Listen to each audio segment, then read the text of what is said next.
আজিস উপরে না না আসেনি এবারে কিছু স্টার্টেড হয়েছে। রেকর্ডিং। ওকে ওকে দাদা So- বলছি কি আমার না 19 তারিখে এক্সাম আছে, ওই ডাউট গুলো একটু ক্লিয়ার করে দিও। ওরে বাবা রে, অনেক ডাউট। তুই আমাকে ডাউট গুলো একটু লিখিস তো পার্সোনালি, কি কি ডাউট, ঠিক আছে? আসলে আমার দিদার শরীরটা খারাপ বলে না, আমি একটু টাইম করে উঠতে পারছি না। মানে শরীর খারাপ মানে খুবই খারাপ অবস্থা, এই যায় অবস্থা। এই প্রত্যেক সপ্তাহে 3 দিন করে হাওড়া যাচ্ছি আসছি এই চলছে। ঠিক আছে, তুই আমাকে পার্সোনালি একটু লিখিস তো বিশ্ব, আমি দুপুরবেলার দিকে একটু টাইম করে চেষ্টা করছি, করে দেবো। আর নাহলে যদি সেরকম হয় মানে যদি একদম আমি মানে সময় করে উঠতে না পারি, একদিন আমি ডেকে নেবো, চলে আসবি, সামনে বসে ডাউট ক্লিয়ার করে চলে যাবো। আসতে পারবি তো? হ্যাঁ যদি সেরকম হয়, নাহলে আমি অনলাইনেই বলে দেবো, জানি তোরাও সব ব্যস্ত থাকিস। ওকে,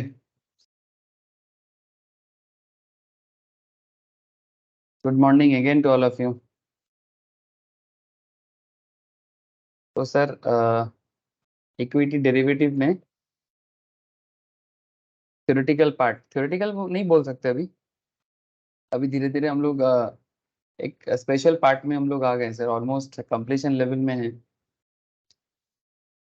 ऐसे ये पर्टिकुलर जो एरिया है सर इक्विटी डेरिवेटिव का, ये मेनली आपको नॉलेज के लिए करना चाहिए, but there are some rules regulations जिसको कभी कभी हम लोग जल्दबाजी में थ्योरी कर लेते हैं। अब क्या है ना सर, इस रूल्स रेगुलेशंस के बारे में थोड़ा पढ़ाई करना पड़ता है। अब अभी हम लोग लॉ के बारे में तो बात कर चुके हैं, बट ये जो इक्विटी डेरिवेटिव है इसके regarding accounting and taxation part के ऊपर मैं थोड़ा सा बात कर रहा था। ऐसे तो sir accounting for derivative CA final level में या सीएमए फाइनल लेवल में डिटेल्स में डिस्कशन किया जाता है, तो उतना डिटेल्स में बात नहीं कर सकते ना, नहीं कर सकते इन द सेंस, मतलब इस क्लास में कैसे करें, ठीक है? फिर भी मैं थोड़ा सा आप लोगों को आइडिया देने का कोशिश किया। ऐसे तो सीए फाइनल में ना डेरिवेटिव अकाउंटिंग के ऊपर पूरा एक चैप्टर होता है, सिर्फ डेरिवेटिव अकाउंटिंग। ठीक है, अब उतना डिटेल्स में जाएंगे तो आप लोगों का माथा खराब हो जाएगा। आप बोलोगे, ऐसे कोई अगर इंटरेस्टेड रहे तो वो जरूर कर सकता है, मैं कभी किसी को डिमोरलाइज या डिमोटिवेट नहीं करता कि सर आप नॉलेज के बारे में तो कभी भी कंजूसी नहीं करना चाहिए, जितना हो सके उतना ज्यादा है, ठीक है? नॉलेज एक ऐसा चीज है, ये ऑलवेज कंपाउंड करने से ही अच्छा होता है सर, ठीक है? और कंपाउंड होता भी है, लेकिन मैं आप लोगों को थोड़ा बहुत कोशिश किया कि सर जिसको अकाउंटिंग बैकग्राउंड नहीं है उनके लिए, और जिनको अकाउंटिंग बैकग्राउंड है वो ऑब्वियसली डेबिट क्रेडिट कॉन्सेप्ट जानते हैं, उनको भी मैंने आइडिया दे दिया। आप लोग खुद भी जानते हो, ऐसा नहीं कि आप लोग नहीं जानते, जो लोग ऑलरेडी अकाउंटिंग बैकग्राउंड से आते हो। और बाकी जिनको एकदम अकाउंट्स का नॉलेज नहीं है उनको मैं हमेशा रिकमेंड करता हूँ कि सर आप अकाउंट्स बेसिक का क्लास जब मैं स्टार्ट करूँ आप ज़रूर ज्वाइन कीजिएगा, मतलब इफ़ यू वांट ऑब्वियसली। अच्छा, टैक्सेशन के बारे में क्या ख्याल है सर? टैक्सेशन मैंने basically income tax department sir, ठीक है, ये या फिर टैक्स डिपार्टमेंट। तो टैक्स डिपार्टमेंट की तरफ से इनकम टैक्स में भी कुछ सेक्शंस हैं जो डेरिवेटिव ट्रांजैक्शंस के ऊपर टैक्स चार्ज करते हैं। और आप सबको तो पता ही है sir, security transaction tax STT, जो बाइंग सेलिंग हर टाइम पे लग जाता है। क्या सर, लगता है कि नहीं लगता? आप लोग सभी कोई कम बेसी ट्रेड तो करते हो, ट्रेड करते हो, इन्वेस्टमेंट करते हो, तो उस टाइम पे आप लोग एसटीटी के बारे में तो जरूर देखे होंगे। हाँ सर बोलो। এসটিডি স্যার সেলে লাগে তো, यस, মানে সেলিং এর ক্ষেত্রে তো। Yes security transaction tax, yes sale के टाइम पे হুম। सेलर से लिया जाता है, ठीक है? बाई सेल दोनों पे लग जाता है सर, मैं दिखाता हूँ आप लोगों को, रुको। স্যার ডেলিভারিতে তো বাই সেল দুটোতে दोनों में लगता है, मैं दिखाता हूँ, एक सेकंड होल्ड।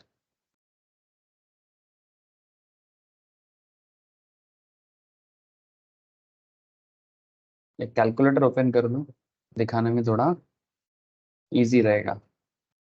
और ये एसटीटी कैलकुलेटेड कैसे होता है ये भी दिखा दूंगा सर।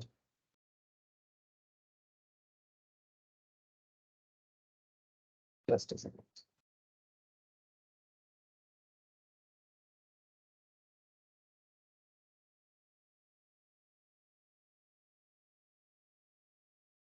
एक second।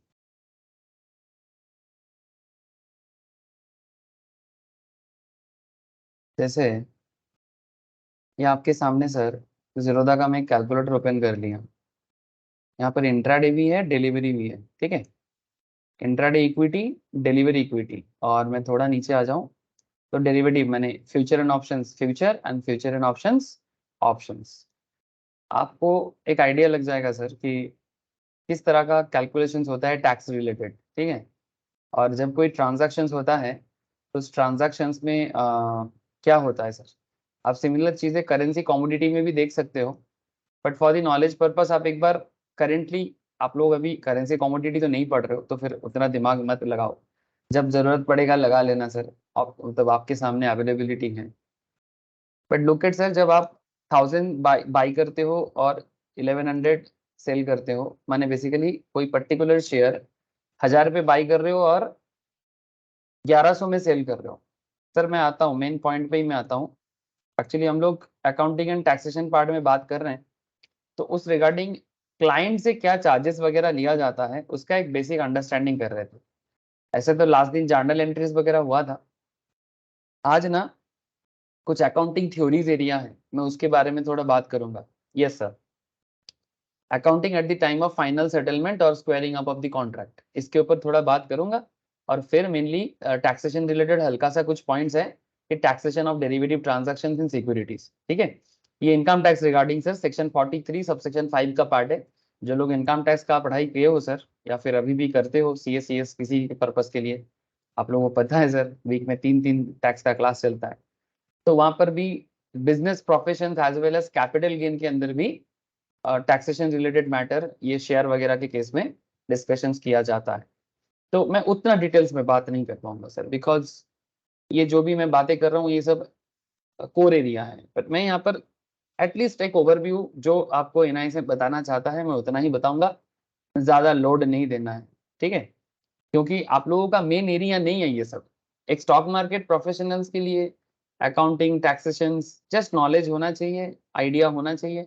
आप लोग मेनली स्टॉक मार्केट में अपने आप को डेवलप करो, ये स्टॉक सिलेक्शंस में, फ्यूचर एंड ऑप्शंस गाइडेंस में, ठीक है, ऑप्शंस स्ट्रेटेजी बिल्डअप करने में, ठीक है, ताकि आपका क्लाइंट का हमेशा प्रॉफिट बने रहे, लॉस कम रहे, ठीक है, जो हालत बहुत खराब है सर, ठीक है। आप लोगों का मेन एरिया वो है sir, as a stock market students आप लोगों का एरिया वो है। बाकी अकाउंटिंग टैक्सेशन जितना भी हल्का फुल्का है वो काम करते करते सीख जाओगे, बट क्या है ना, फॉर द एग्जाम पर्पस थोड़ा बहुत तो नॉलेज चाहिए। और NISM का स्टडी मैट भी थोड़ा सा आपको इंस्पायर करता है, क्या कहता है कि भाई थोड़ा सा जान लो, तो वही हम लोग थोड़ा बहुत जान रहे हैं। ये जो भी मैं बातें कर रहा हूँ ना, टैक्सेशन में इसका एक पूरा डिटेल्स चर्चा हो जाएगा, इन अकाउंटिंग में तो पूरा भयंकर चर्चा हो सकता है, बट उतना नहीं बात कर सकते सर, ठीक है। तो फिर आप लोग भी बोलोगे सर छोड़ दो बहुत हुआ। ये देखो सर, ये STT के बारे में स्टडी मैट भी कुछ कह रहा है।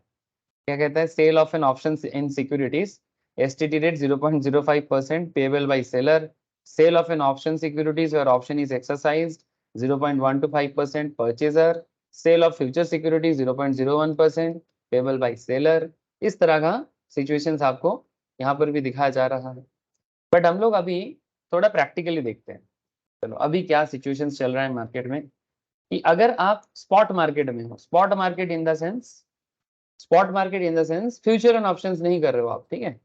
से फॉर एग्जांपल किसी को टाइटन का शेयर खरीदना है, ओके, एग्जांपल ले रहा हूं सर, अभी जिसको जो भी शेयर खरीदना है खरीद सकते हैं। मैं शेयर के बारे में कोई रिकमेंडेशन का बात अभी नहीं चल रहा है, आप लोग जानते हो। तो सपोज किसी को टाइटन का शेयर परचेस करना है, तो जब वो टाइटन का शेयर प्लेन नॉर्मल मार्केट से बाई सेल करेगा, मिनिमम 1 से लेके 1000 कितना भी मर्जी उठा ले, ठीक है। एक शेयर भी परचेस कर सकते हो, सेल कर सकते हो, 100 भी कर सकते हो, 1000 भी कर सकते हो। ये जो सिचुएशंस है इसको बोलते हैं स्पॉट मार्केट, ठीक है। तो आप स्पॉट मार्केट में इंट्राडे कर सकते हो, इंट्राडे इन द सेंस आज ही खरीद के आज ही बेच देना। अगर आप जैसे मानो अगर मैं अभी करेंटली टाइटन का एक शेयर बाई करूंगा और मैं इंट्राडे में करूंगा, तो आज 3:30 होते होते मतलब 3:30 होते होते ये स्क्वायर ऑफ कर लेगा। मैंने अगर मैं बायर हूं तो सेलर बन जाऊंगा, लास्ट में वो ऑटोमेटिकली स्टॉक एक्सचेंज मेरे को ब्रोकर के थ्रू से बोलेगा कि भाई ये आपका इंट्राडे है, प्रॉफिट लॉस जो भी सिचुएशंस होगा मेरे को कंप्लीट करके स्क्वायर ऑफ करके भेज देगा, फिर मेरा अकाउंट सेटलमेंट वो लोग बाद में अपने डीमैट अकाउंट में, ट्रेडिंग अकाउंट में एडजस्ट कर देगा। प्रॉफिट होगा तो प्रॉफिट, लॉस होगा तो लॉस। लेकिन हाँ, हर ट्रांजैक्शंस के पीछे कुछ चार्जेस होता है, ठीक है। जैसे अगर सेलर बनूंगा तो भी सेलर की तरह, जो भी है इंट्राडे की तरह, और लॉन्ग टर्म में मैंने सीएनसी या कैश एंड कैरी भी कहते हैं। कैश एंड कैरी मैंने long term investment require full upfront margin, and intraday में क्या बोलते हैं, intraday square off records lower margin for equity has to be exited before market close.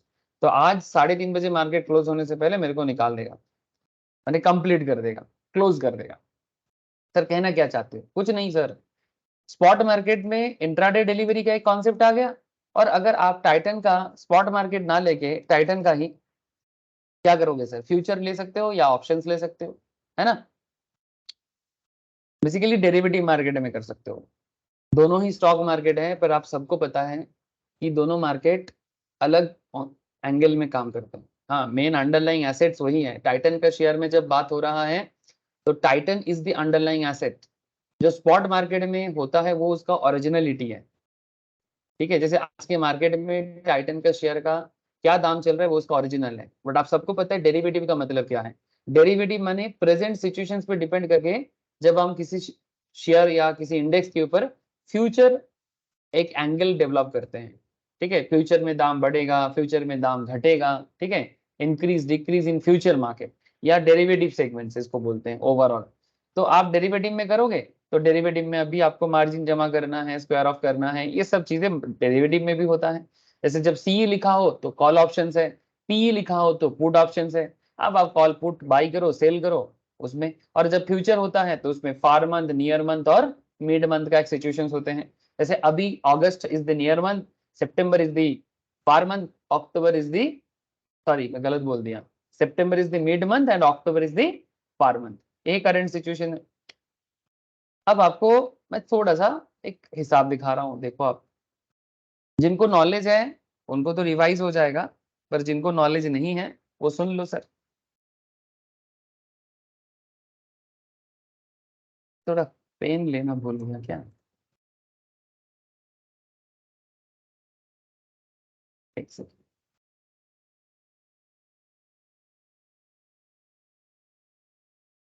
ये जरा देखे, पहले आपको मैं प्लेन मार्केट का बात कर रहा हूँ। प्लेन मार्केट माने स्पॉट मार्केट, ठीक है, या कैश मार्केट, जहां पर डेरिवेटिव का कॉन्सेप्ट नहीं काम करता। तो नॉर्मल मार्केट में अगर कोई 1000 शेयर बाई करेगा और 1100 में सेल करेगा, क्वांटिटी 400 का है। आप लोगों को दिखाई दे रहा है सर? Please tell me. है सर। सर टर्नओवर का हिसाब लगाओ आप, कितना हो रहा है। ये जो 8,40,000 का हिसाब मैच कर रहा है, देखो तो एक बार। टर्नओवर माने बाई सेल मिलके होता है, माने आप ऐसे हिसाब लगाओ, 1000 शेयर, सॉरी 1000 रुपीज का शेयर, 400 क्वांटिटी बाइंग है, 1100 में सेल कर रहे हो, 400 क्वांटिटी, कुल मिला के कितना हो रहा है? इसका ঠিকই 4 আছে लाख স্যার। है, 4 লাখ ঠিক আর আছে। 4,40,000, হ্যাঁ 4 লাখ 8 4 লাখ 40। 8,40,000, তাই तो। ঠিক আছে। तो कुल मिला के आपका टर्नओवर बनता है 8,40,000। अच्छा, ये जो ब्रोकरेज है ये फिक्स नहीं होता, ये broking firm to firm vary कर सकता है, ठीक है। इसी को लेके मार्केट में मार्केटिंग चलता है। कुछ होते हैं सर पुराने कंपनीज, ठीक है, traditional companies, pool broking house. Pool broking, आजकल ब्रोकिंग हाउस माने सभी कोई मोटा मोटी, बट जिनके पास डिफरेंट एसेट क्लास है, ठीक है। जैसे कि मैं कुछ नाम ले सकता हूँ, जैसे कि आईसीआईसीआई डायरेक्ट, जैसे कि मोतीलाल ओसवाल, ठीक है, जैसे कि HDFC securities, axis securities, Kotak securities, ठीक है। कोटक वगैरह थोड़ा आजकल मॉडर्न होना चाह रहा है, ठीक है। और भी है, सारा नाम अभी याद नहीं आ रहा है, बट मोटा मोटी आपको एक आइडिया आ रहा है सर। आईसीआईसीआई डायरेक्ट हो सकता है, Motilal Oswal, HDFC, axis, Kotak securities, ऐसे वेराइटीज ऑफ नाम सर मार्केट में अवेलेबल है। जो फुल ब्रोकिंग हाउस है उनका ब्रोकरेज चार्जेस भी थोड़ा सा ज्यादा होता है, बट उनका और भी प्रोडक्ट लाइन बहुत सारा है। मतलब उनके पास आपको म्यूचुअल फंड्स वगैरह का भी, उनका खुद का भी होता है, और काफी अच्छा गाइडलाइंस भी वो लोग देते हैं, उनका एक पूरा कंप्लीट सिस्टम है। लेकिन डिस्काउंट ब्रोकरेज जैसे कि ये जीरोधा मार्केट को पूरा डिस्टर्ब कर दिया सर जब से आया है, ठीक है। स्टॉक मार्केट सबका है बॉस, हाँ भले ही ग्रो बोल के जो कंपनी आया है सर, ग्रो भी एक बड़ा फेमस कंपनी बना है। ग्रो ने टैगलाइन दिया कि मार्केट सबका है बॉस, लेकिन एक्चुअल में मार्केट सबका है बॉस ये जीरोधा ने बताया, ठीक है। मैंने जीरोधा ने ये मतलब रास्ता दिखाया कि मार्केट सबका है। बाद में ग्रो ग्रो जीरोधा को देख के ग्रो ने जनरेट किया अपने आप को। एंजल ब्रोकिंग बोल के एक कंपनी है सर, एंजल वन बोलते हैं आजकल। वो पहले फुल ब्रोकिंग सिस्टम पे चलता था, ट्रेडिशनल सिस्टम पे चलता था, बट उसने अपने आप को रिकॉन्स्ट्रक्ट किया और फिर ये जीरोधा ग्रो के मॉडल पे आ गया, ठीक है। और इनका नेटवर्क बहुत हाई है, फिजिकल नेटवर्क भी गांव गांव में दिखता है। हाँ सर, इंडिया के कोर कोर एरिया में एंजल वन का आपको ऑफिस दिख जाएगा। क्या मैं सही बोल रहा हूँ सर? आप लोगों को ऐसा ऑब्जर्वेशन है? एंजल वन आपको दूर दूर तक नजर आ जाता है कहीं पर भी। ऐसे आजकल ऑनलाइन का जमाना हो गया, पर जब मैंने जब 2006-7 के आसपास में स्टॉक मार्केट के बारे में जब स्टार्टिंग में सबसे पहले सुना था, तब मैं शायद कितना होंगे सर, 16-17 के होंगे। उस टाइम पे मैंने स्टॉक मार्केट के बारे में सुना था। तो सबसे पहले जो स्टॉक मार्केट का ऑफिस मैंने विजिट किया था वो एंजल का ही था। तब एंजल वन नहीं नाम था, तब था एंजल ब्रोकिंग हाउस ऐसे करके, खड़गपुर में मैंने विजिट किया था। तब सब फिजिकल काम होता था, तब ऑनलाइन सिस्टम कुछ नहीं था।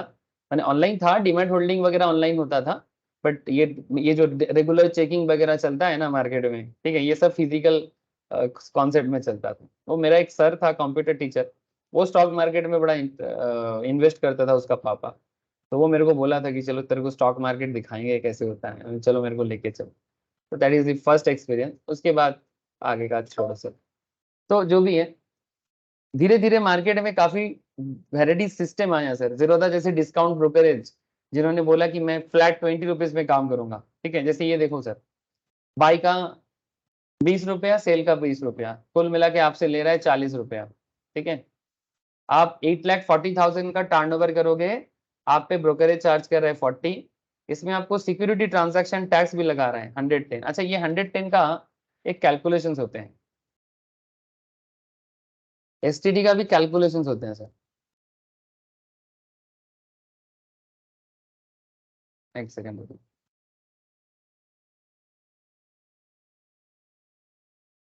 एसटीडी कैलकुलेशंस का एक पूरा मेथड होता है, आप पढ़ सकते हो सर।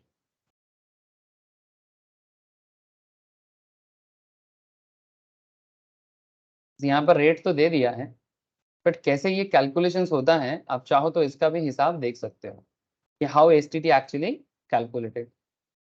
चलो मैं थोड़ा सा पढ़ा देता हूँ, आपको आइडिया हो जाएगा। इफ द पोर्शन ऑफ पैसे is STD is equal two of more than 50, it will be rounded off to the nearest rupee, and if it is less than 50, it will round it down to the nearest rupee.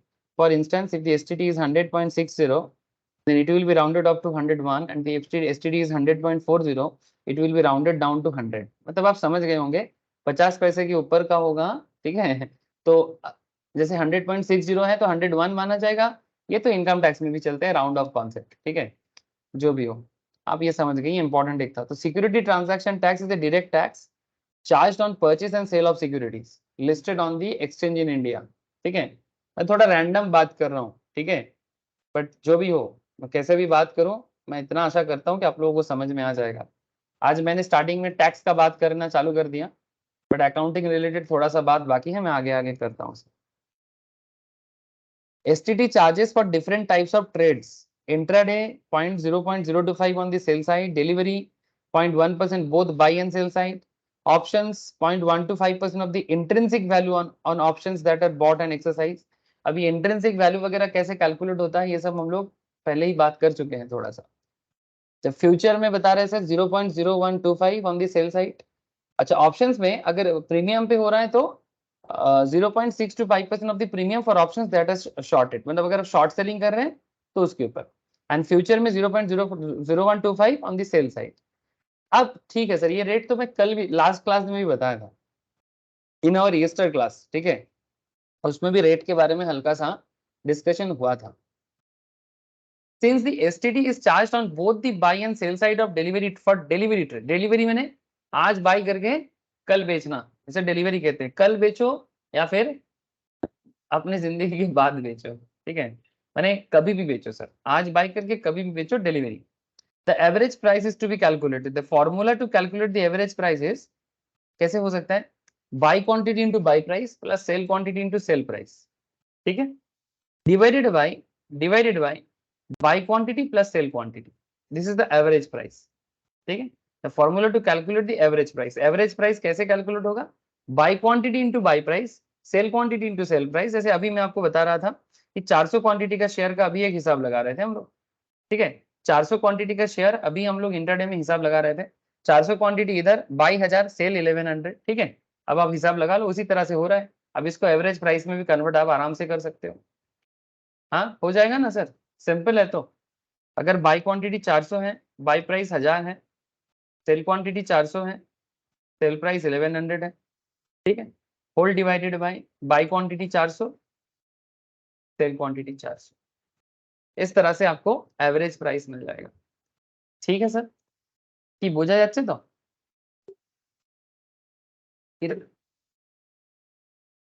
है sir. अच्छा, अब आगे एक situation देखो, intraday and delivery का बात कर रहे हैं, फिर फ्यूचर का भी बात करते हैं, ठीक है। यहाँ पर सभी दिया है, फ्यूचर ऑप्शंस, सब कैलकुलेशन से दिया है सर। आपको एक बार मैं बता देता हूँ, आप चाहो तो बाद में ना आप अभी भी मेरे साथ साथ भी कर सकते हो। अगर जो स्मार्ट होते हैं वो तो मेरे साथ ही काम खत्म कर लेते हैं, या फिर जिनके पास टाइम रहते हैं, और जिनको टाइम नहीं होता है वो बाद में फिर से इसको घर पे क्या करता है, फिर से घर पे इसको रिवाइज करते हैं और तब अपने आराम से बैठ के करते हैं। डिपेंड करता है आपके पास क्या टाइम अवेलेबल है, उस हिसाब से आप अपना प्रैक्टिस बना सकते। बट मैं जानता हूँ कोई कोई है जो मेरे साथ साथ ही अपना पूरा काम कंप्लीट कर लेता है। अच्छा, इंट्राडे एंड डिलीवरी, अगर 500 शेयर्स बॉट एंड 100 एट ₹100, ठीक है, 500 शेयर आपने बाई किया था 100 में, एंड देन उसको आप 105 में बेचा, ठीक है, और फिर आपने उसको अगेन 110 में बाई किया, समझे सर। तो आप इसमें एवरेज प्राइस कैसे कैलकुलेट करोगे, सिंपल काम है सर, 500 शेयर 100 रुपीज करके आप बाई कर रहे हो, फिर सेकंड में आप, अच्छा ये फर्स्ट बाई था, सेकंड में फिर से आपने इसको बाई किया, देखो अच्छा 200 शेयर बाद में बाई किया आपने, तो 200 शेयर कितने में बाई किया, 110 में, 200 शेयर 110, 500 शेयर 100, ये आपका टोटल बाई का एरिया हो गया, प्लस सेल आपने 500 शेयर 105 रुपए करके 105 करके आपने सेल किया, तो बाई प्लस सेल, जितना टोटल बाई है जितना टोटल सेल है, divided by first buy plus second buy plus sell, ठीक है। तो फर्स्ट बाई 500 का क्वांटिटी, सेकंड बाई 200 का क्वांटिटी, एंड थर्ड सेल है 500 का क्वांटिटी, ठीक है सर। एवरेज प्राइस कैलकुलेट हो जाएगा 50,000 प्लस 22,000 प्लस 52,500 डिवाइडेड बाई 1200, तो एवरेज प्राइस कितना हो गया 103.75, ओके। हेलो सर, बोलो, एवरेज प्राइस कैलकुलेशन क्लियर है, इजी है सर, कुछ तो है नहीं। है sir. STD for intraday trades, 500 intraday sell quantity into 103 average price into 0.025, मतलब अभी आपको रेट के हिसाब से चलना है, जिसका जो रेट लगता है, ठीक है। तो 0.025 आपका इंट्राडे में एसटीडी चार्जेस लग जाएगा। तो 500 का 103 माने 500 आपका इंट्राडे सेल क्वांटिटी है, तो 500 इंटू 103.75 आपको इंटू करना है, और उसके ऊपर आपको @0.025 करके चार्ज करना है। तो 12.969 होता है, लेकिन 12.96 नहीं होगा सर, इसको हम लोग नियरेस्ट मल्टीपल 100 में काउंट मतलब टर्न अप कर देंगे नियरेस्ट रुपी में, तो 12.969 इज 13 रुपीज। अगर यही चीज एसटीडी फॉर डिलीवरी ट्रांजैक्शन होता, इंट्राडे की जगह अगर यही डिलीवरी होता, तो आपका एसटीडी क्या लग जाता, 200 बाई क्वांटिटी, ठीक है, 200 बाई क्वांटिटी, 200 बाई क्वांटिटी के ऊपर अब 103.75 आपका एवरेज प्राइस है, और इसमें आपका एसटीडी चार्जेस लग जाएगा 0.1%, बिकॉज यू नो डिलीवरी में आपका 0.1 लगता है, तो यहाँ पर आपका हो जाएगा 20.75 एक्चुअली, तो 21 आपका हिसाब हो जाएगा। तो इस तरह से आप इंट्राडे हो या डिलीवरी, ठीक है, आप किसी भी इसका कैलकुलेशन कर सकते हो, बस आपको रेट का नॉलेज होना चाहिए और एवरेज प्राइस कैलकुलेट करने का तरीका जानना चाहिए। बस इतनी सी बात है। अब अगर आप फ्यूचर में करते हो तो 1 lot of Nifty future contract, okay, अगर मानो 1 लॉट निफ्टी फ्यूचर 50 यूनिट होता है, आप सबको पता है ना। जब हम लोग निफ्टी परचेस करते हैं क्या करते हैं, करना ही क्या, काम ही क्या है। सपोज किसी को निफ्टी फ्यूचर लेना है तो निफ्टी अगस्त का फ्यूचर लो या जो भी लेना है लो सर। अगर किसी को बाई करना है तो कितना यूनिट बता रहे हैं, 50 यूनिट। ये चीज हम लोगों को पता है, सभी को पता है, निफ्टी हो बैंक निफ्टी हो, इसका आइडिया मोटा मोटी है सबको। जिसको नहीं है कोई बात नहीं सर, हम लोग बेसिक से वापस स्टार्ट करेंगे ना तो फिर बताएंगे सारा बात। अच्छा, तो 1 lot of Nifty future contract 50 units, price of 1 unit is 15,000, ठीक है। मान के चलते हैं कि निफ्टी का वैल्यू 15,000। अभी जैसे कितना चल रहा है सर निफ्टी, कहाँ भाग गया फिर से, थोड़ा सा गिरा था मार्केट, फिर से मार्केट अपने आप को वापस लाया। अभी 19,585 में है। अरे वाह, चलो मार्केट को अपना खेल खेलने दो। ये हमेशा हमारे साथ खेलता रहता है। जब हमको लगता है जैसे खेला हवे, एक स्लोगन बन गया वेस्ट बंगाल में, पॉलिटिकल स्लोगन, ठीक है। बट खेला खेला हवे सबसे ज्यादा अगर कोई करता है वो है मार्केट करता है। किसके साथ, अपने ट्रेडर के साथ, अपने इन्वेस्टर के साथ खेला हवे। क्या बोलते हैं सर, हाँ। ऐसे तो जब हमारे वेस्ट बंगाल में ये खेला हवे बोलता है तो मेरे को ना खेला खेला से ज्यादा डर लग जाता है कि क्या खेला हवे। इट साउंड भयंकर साउंड होता है खेला हवे। चलो ठीक है, तो मार्केट खेलता है, उसको खेलने दो। आप लोग अभी अब करंट काम कर लेते हैं सब। तो 50 यूनिट इधर, 1 यूनिट का निफ्टी 15,000, ठीक है। The price of 1 lot of Nifty future contract, ठीक है, 7.5 लाख बता रहा है सर, यानी 15,000 और इधर 50 यूनिट का। तो 1 lot of Nifty future contract इधर 7.5 लाख हो रहा है सर। एसटीडी कितना बता रहे हैं, 7.5 लाख का 0.0125, 7.5 लाख का 0.0125, जो भी आपका फ्यूचर कॉन्ट्रैक्ट वैल्यू होगा उसके ऊपर लगेगा। जैसे अगर मैं निफ्टी में देख रहा था, एक second,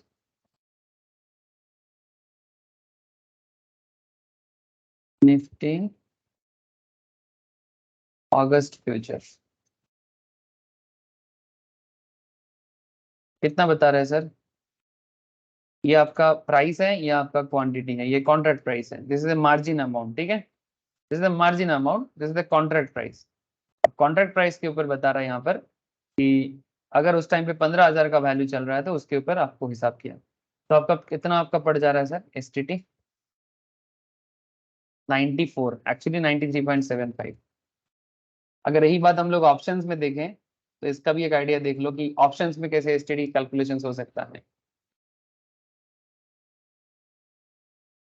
1 lot of Nifty option contract 50 unit का, the strike price of the Nifty call option is 17,000, ठीक है। अभी देखो स्ट्राइक प्राइस वगैरह का कॉन्सेप्ट जिन लोगों को पता है उनको ठीक है, जिनको नहीं पता आप चिंता मत करो सर। फिलहाल आप इतना जान लो कि स्ट्राइक प्राइस के ऊपर बेस करके ही पूरा ऑप्शंस का खेला चलता है, ठीक है। अच्छा, प्रीमियम, ये भी अनदर कॉन्सेप्ट है। Premium at which the options were sold 60 टका, 60 रुपीज। टोटल प्रीमियम रिसीव्ड, जो सेलर बनेगा वो प्रीमियम एक्चुअली रिसीव करता है, जो बायर होता है वो प्रीमियम पे करता है। तो just look at here, 50 unit अगर आपका लॉट साइज है और 60 रुपीज करके अगर आप सेल कर रहे हो ऑप्शन सेलर, तो वो कितना प्रीमियम रिसीव करेगा, 50 यूनिट इंटू प्रीमियम वैल्यू चल रहा है 60, तो 3,000 इतना प्रीमियम वो रिसीव करेगा। आप चेक भी कर सकते हो ऐसा। किसमें करें, निफ्टी में। चलो निफ्टी में, निफ्टी कोई भी एक कॉल ऑप्शन उठा सकते हैं सर। कौन सा उठाएं, अगस्त 19,000 कॉल ऑप्शंस। बाय नहीं करना है सर, सेल करना है। तो लुक एट है सर, अब आप यहाँ पर 50 क्वांटिटी, आपको प्राइस बताया जा रहा है कितना, 680 निफ्टी का, माने एक्चुअली ये प्रीमियम वैल्यू है। 680 प्रीमियम बता रहे हैं अगस्त 19,000 कॉल ऑप्शंस का, ठीक है, यानी स्ट्राइक का। तो 19,000 स्ट्राइक प्राइस में आपका प्रीमियम वैल्यू बता रहा है 680। अब देखो मैं यहाँ पर ऑप्शन स्ट्रेटेजी या फिर फ्यूचर एंड ऑप्शंस का बेसिक्स में आप लोगों को पता है, वहां पर बहुत डिटेल्स में अलग लेवल का चर्चा होता है।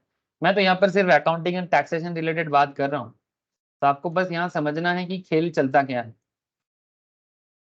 तो अगर आप एक लॉट ऑफ निफ्टी यहाँ पर सेल कर रहे हो, ऑप्शन सेल कर रहे हो, तो आपको यहाँ पर जो सेलर बनता है वो क्या करता है, जितना भी आपका लॉट साइज है और जितना भी प्रीमियम वैल्यू चल रहा है रिसीव करना है। तो STD on the premium for options that are shorted, ठीक है, शॉर्ट सेलिंग। हाँ, शॉर्टेड बने आप पहले सेलर बन रहे हो सर, क्या हिसाब होगा, 3000 का 0.0625, तो 3000 का 0.0625 करने से 1.875 होता है। अब इसको आप नियरेस्ट रुपी में राउंड ऑफ कर दो तो आपका 2% होता है सर। अगेन आप यहाँ पर one lot of Nifty option contract 50 units, strike price of the Nifty call options 17,300, ठीक है, spot price of the Nifty call option 17,350। ध्यान से सुनना सर, मतलब यहाँ पर थोड़ा सा हम लोग स्प्रेड देख रहे हैं। तो STD on the intrinsic value, ये कैलकुलेशंस मैंने आप लोगों को सिखा के आया।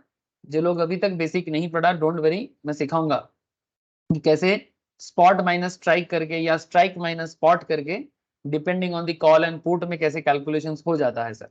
तो फिलहाल यहाँ पर हम लोग क्योंकि कॉल है, तो एसटीडी ऑन इंट्रिंसिक वैल्यू कैसे कैलकुलेट करते हैं, that are bought and exercise, ठीक है, मैंने एकदम एंड तक एक्सरसाइज कर रहे हैं सर, मैंने स्क्वायर ऑफ मतलब एकदम होल्ड कर रहे हैं। 0.125% नॉर्मली चार्जेस हैं। इसमें कैलकुलेशन क्या हो जाएगा, स्पॉट प्राइस से 17,350 स्पॉट मार्केट बने प्रेजेंट मार्केट, ठीक है, और स्ट्राइक जो आपने चूज किया वो 17,300 है, तो 17,350 माइनस 17,300, इसमें आपको इंट्रिंसिक वैल्यू या आईवी मिलता है, ठीक है। अब जिनको पता है ये आईवी का क्या कॉन्सेप्ट अंदर चलता है उनको तो पता ही है, जिनको नहीं पता वो बाद में सीखेगा। फिलहाल आप कैलकुलेशन देख लो, 50 लॉट का साइज है। अब आप हिसाब लगा लो कि आपका क्या चल रहा है, एक लॉट का 50 और इधर 17,350 माइनस 17,300, यानी 50 इधर हुआ, ठीक है, 50 इधर हुआ, तो ये क्या गड़बड़ हो गया सर, 50 इंटू 0.125, अच्छा 50 का 0.125 3 होता है क्या, देखो तो एक बार, अरे 50 का 0.125 कितना हो रहा है,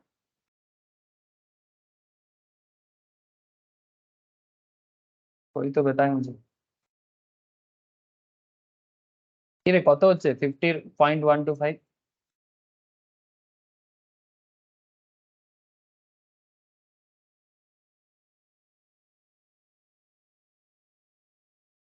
হচ্ছে না তো, 6 টাকা 25 হচ্ছে, কি হিসেবে ভুল হলো, 6.25 হ্যাঁ হ্যাঁ কত হচ্ছে,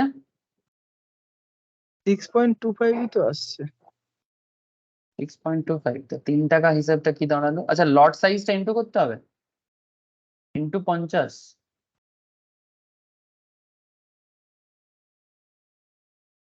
কিছু একটা ভুল হচ্ছে হিসাবটা, কি ভুলটা হচ্ছে, এসটিটি রেট 0.125 ইনটু 50 ইনটু 50 तो लॉट साइजটা ইনটু করছে তো আবার इंटू 50, हाँ लॉट साइज इंटू करना पड़ेगा, मतलब ये 50 तो, अच्छा इंट्रिंसिक वैल्यू इधर है, STT on the intrinsic value of the option that are bought and exercised is 0.125 into 50, माने ये इंट्रिंसिक वैल्यू का 50 है और एक लॉट का है, तो 50 इंटू 50 इंटू 0.125 इंटू 50, ऐसा करने से 3 आ रहा है क्या, হ্যাঁ স্যার 3.125 আছে আসছে, কি ভুল হচ্ছে তাহলে আমার, স্যার ওটা হচ্ছে 0.125% ইনটু হচ্ছে ওই 50 ঠিক আছে इंटू 50, হ্যাঁ এবারে এটা ইনটু আবার, পার্সেন্ট হতো আচ্ছা পার্সেন্ট ওটা হলে তো ওটা পার্সেন্টেজ, আচ্ছা ওটা পার্সেন্টেজে আছে, তাহলে হ্যাঁ আমাকে হ্যাঁ কি করতে হবে আমি বুঝতে পারলাম, দাঁড়া এক সেকেন্ড, তাহলে আপনি 50 ইনটু 0.125% করে দিন ইনটু 50 50 ঠিকই ইন্টু, আসছে কি বল আর কি বললি, ঠিকই আসছে, এটা 3.125 এ আসছে, আচ্ছা 50 ইনটু 0.125% পার্সেন্ট ইনটু করে দেবো, 50 হ্যাঁ হ্যাঁ হ্যাঁ হ্যাঁ, হুম। এক সেকেন্ড দাঁড়া, 50 ইন্টু 0.125%, এইটার 50 করবো, তাই তো, কি সব আসছে রে আমার ক্যালকুলেটারে, মাথা খারাপ হয়ে গেছে, এই কম্পিউটারে ক্যালকুলেটরটা মাঝে মাঝে এরকম করে, ফাইন্যান্সের ক্লাসেও করে। হ্যাঁ, যে লাস্টে আমি বলি ক্যালকুলেটরের উপর ভরসা কর। 0.50 ইন্টু 0.125%। দাদা 50 ইন্টু 50 করো, 50 ইন্টু 50 করো। 50 ইন্টু 50, হ্যাঁ সেটা বুঝলাম, হ্যাঁ, ইন্ট্রিনসিক আবার ভ্যালু আর ইন্টু, লট সাইজ। আবার ইন্টু করো, ইন্টু করলাম 0.00125। 0.00125 করবো। মানে ওটা পার্সেন্টে আমি আচ্ছা, কনভার্ট করেছি। পার্সেন্টটাকে পয়েন্টে Percentage করে কনভার্ট করে, আচ্ছা 0.00125। দাঁড়া, আবার গন্ডগোল হয়ে গেল। 50 ইন্টু ক্যালকুলেশন ঠিক আছে, 50, দেখ কি সব আসছে। ক্যালকুলেশন স্যার ঠিকই আছে, আপনি ছেড়ে দিন, আমরা ক্যালকুলেটর সমস্যা হচ্ছে। 50 ইন্টু 50, দাঁড়া এক সেকেন্ড, পয়েন্ট কত বললি? 0.00125। হ্যাঁ, হ্যাঁ, ও ভয়ঙ্কর আগে হিসাব হচ্ছিল। পেছনেরটা ক্যালকুলেট হয়ে যাচ্ছিল দাদা, ওই জন্য। হ্যাঁ, অটো- ক্যালকুলেটর মেমোরিতে অ্যাড করে দিচ্ছিল, এই জন্য এরকম হচ্ছিল। ঠিক আছে, বুঝে গেছিস আমি জানি, তবু আমি নিজে একটা দেখছিলাম হচ্ছে না কেন।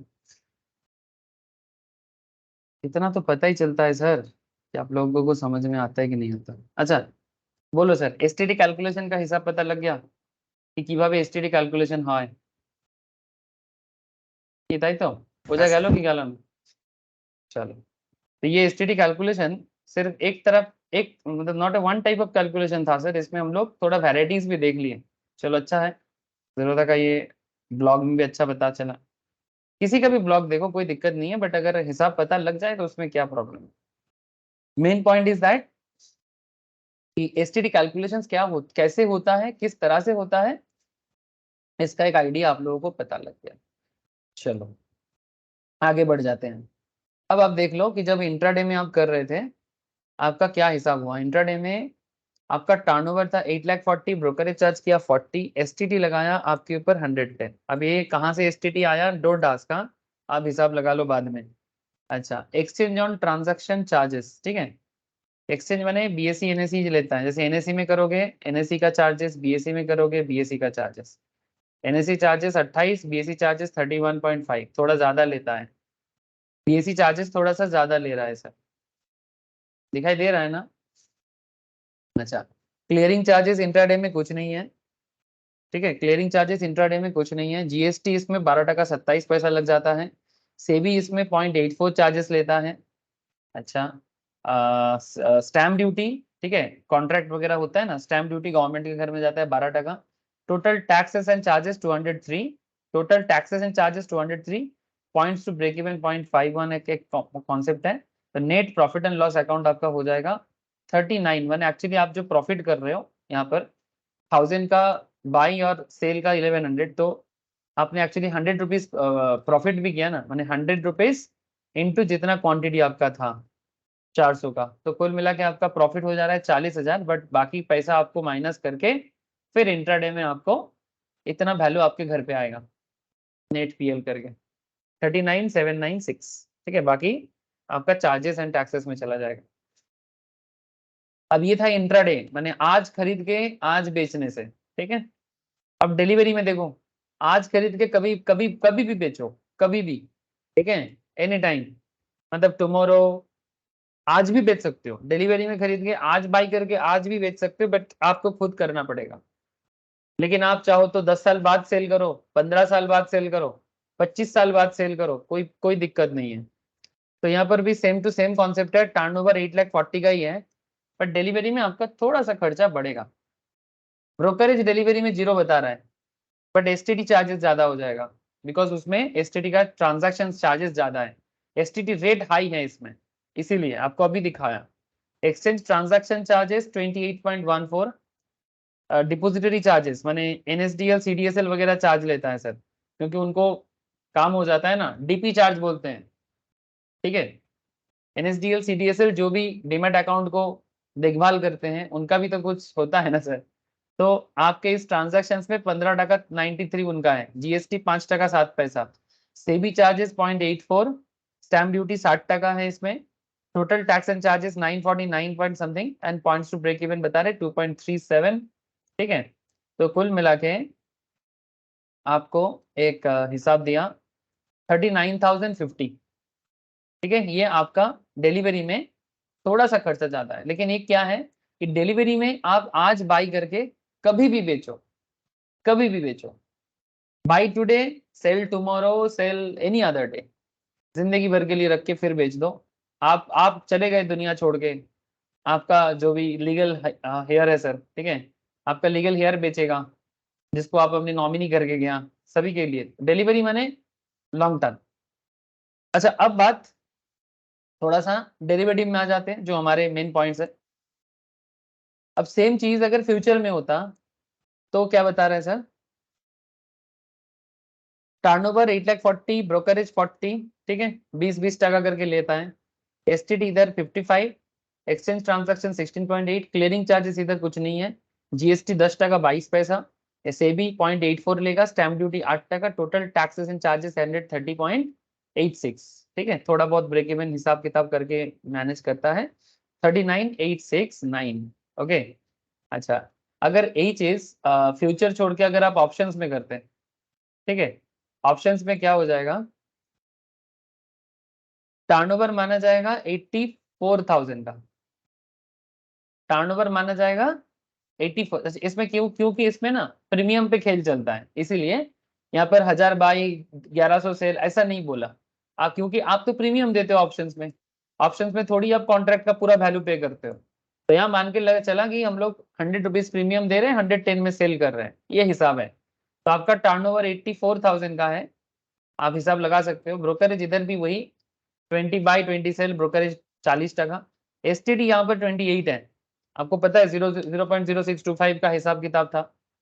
आप बाद में बैठे बैठे देख सकते हो कैलकुलेट करके कि कैसे एसटीडी कैलकुलेशन हुआ। एक्सचेंज ऑन ट्रांजैक्शन चार्जेस 42.42, माने बीएससी एनएससी जो भी है उसका चार्जेस है। आप यहाँ पर बीएससी करोगे तो बीएससी का एक्सचेंज ट्रांजैक्शन बीएससी कम ले रहा है, एनएससी ज्यादा ले रहा है। अरे वाह, ऑप्शंस में। अच्छा, क्योंकि बीएससी में तो ऑप्शंस का ट्रेड होता ही नहीं है, ठीक है, वो थोड़ा बहुत एक्सचेंज ट्रेडेड काम होता है। चलो ठीक है, clearing charges 0, GST 14.77, SEBI charges 0.08, stamp duty 1, total tax and charges 126.27। ठीक है, तो आपका इधर नेट पीएल हो जाएगा।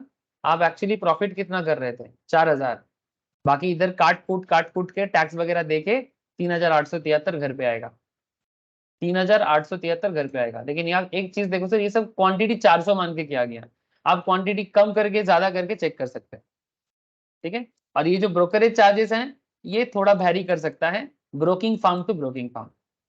ठीक है, कोई कोई है आजकल थोड़ा सा ऑफर दे रहा है, थोड़ा कम भी करते हैं, बट डिस्काउंट ब्रोकिंग फार्म के केस में जैसे जीरोधा, आप स्टॉक्स, ये लोग मेनली 20 रुपीज में काम करते हैं, मेनली 20 रुपीज में काम करते हैं।